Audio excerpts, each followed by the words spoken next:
All right, students, so chapter 6 really is about things that were leading right up to and including things that were just before the Revolution, the spirit of independence.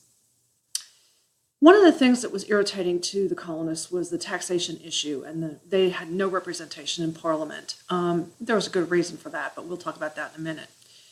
Now, the king is wanting to gain control of the colonies, and as I said before, if you put more troops on the ground, you will gain control, which is what he did. He sent 10,000 troops to enforce the Proclamation of 1763 and to generally keep the colonists in control. He doesn't want the colonists going over there across the Appalachians. It's not safe for them. But also, he just wants to put the smackdown on them and keep them from protesting and getting themselves into trouble. The colonists resent the presence of the soldiers. You can imagine what it would be like as if you were out just going around on a Saturday and you saw armed guards and armed troops rolling through the streets. It would be sort of intimidating, and that's how they felt.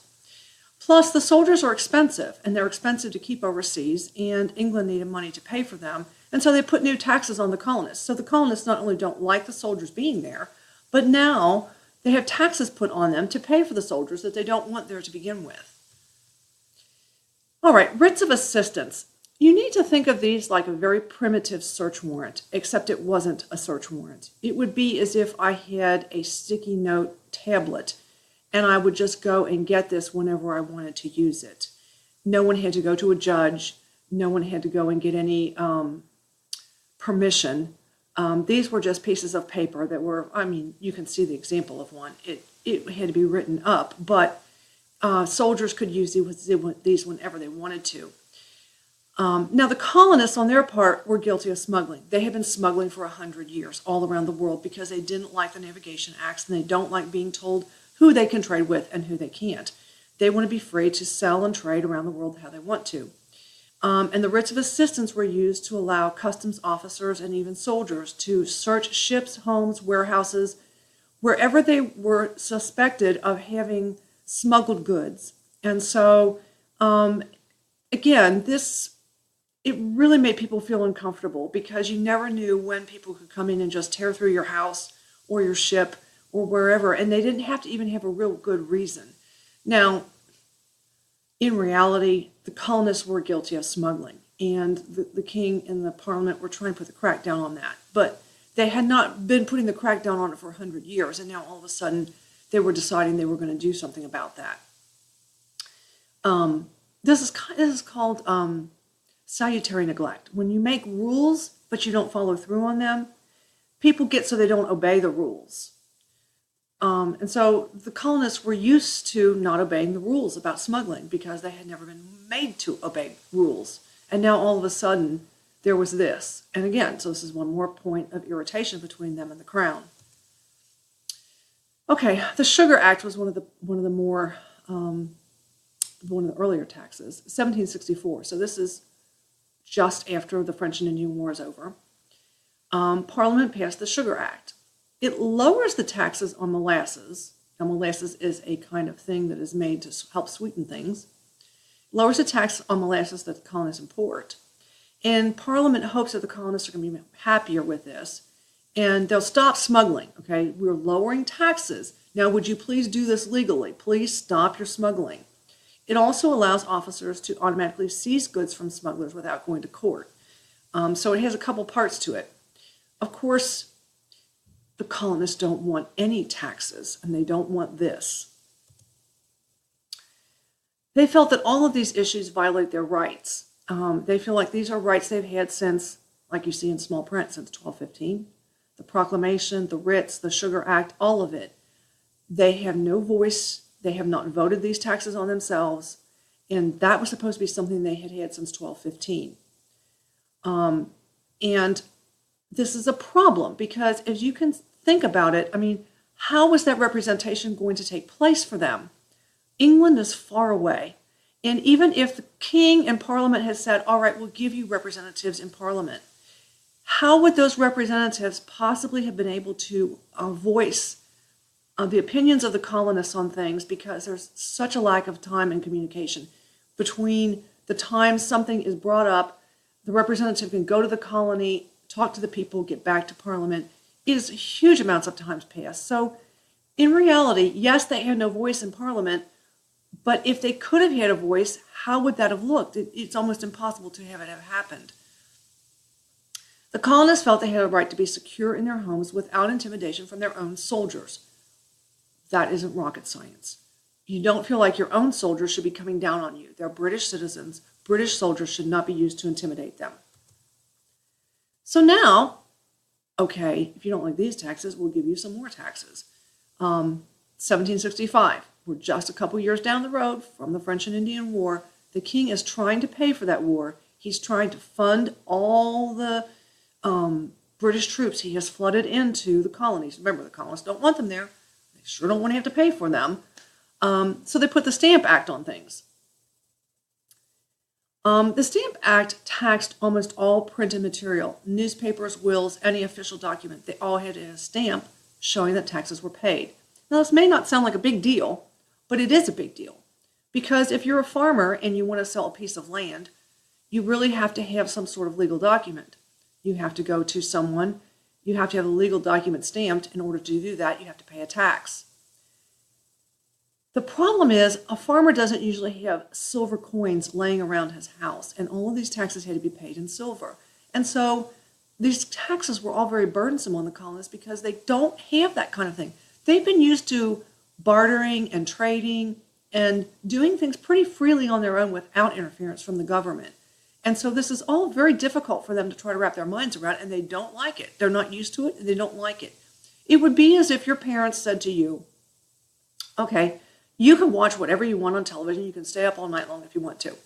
And you did that for 3 months, and then all of a sudden your parents said, no, not so much anymore. You now can only watch these shows, 5 or 6 of them on television, and you have to go to bed at 10 o'clock every single night, regardless nights, week, school night, weekend, whatever. You'll be in bed by 10 o'clock. They didn't like it because they'd had all this freedom for 100 years or more, and now the king is cracking down on them. All right, this guy's name, Patrick Henry, he's pretty important. He's going to be tested over and over again. Remember, the Virginia House of Burgesses is like a House of Representatives. He got the Virginia House of Burgesses to pass a resolution declaring all of this taxation, saying that only the Virginia House of Burgesses could pass taxes on Virginia people. Now, of course, that's only going to help Virginia. That doesn't help New Jersey. That doesn't help Pennsylvania. That only helps Virginia. But he's making a statement here. Virginia House of Burgesses is making a statement. You will notice I have a little snide comment here. In what universe is the king going to care about that? He's not. He's not going to care about it one whit. But it was a statement that they had made about it. All right, so the Sons of Liberty are an important group that was organized in order to start protesting all of this taxation. I have some pictures at the top of this page. There was a TV show made last year about the Sons of Liberty, and they portrayed Sam Adams very gallantly. He didn't look anything like the real Sam Adams over there on the left. He was from Boston. A lot of this rebellion started in Boston because it involved a lot of people in Boston. That's where the king flooded the troops in, and so it affected Boston and the Massachusetts area. They organized protests in the streets over the Stamp Act, and they continued to organize like peaceful protests sometimes and less peaceful protests other times. Sons of Liberty, Sam Adams, put those two together. I don't know that you're ever going to have to really know a whole lot about this Stamp Act Congress, but I think it's important for you to realize that they tried to come together very early on. The Stamp Act Congress was just not a real Congress, not like when we think of Congress today, or even when they got together to write the Declaration or anything. This was before then. Notice it's only 9 of the colonies. There's 13 and only 9 got together. The colonial leaders decided they were going to boycott British goods. Well, British businesses over in England began to use money, and money always talks, always. The British business leaders don't like this, and they start to put pressure on their parliament. And they say, you've got to do something about this. We're losing money. You're going to fix these stupid taxes on the colonists. We want them to buy our stuff. They're all wealthy over there, and we want them to buy our stuff.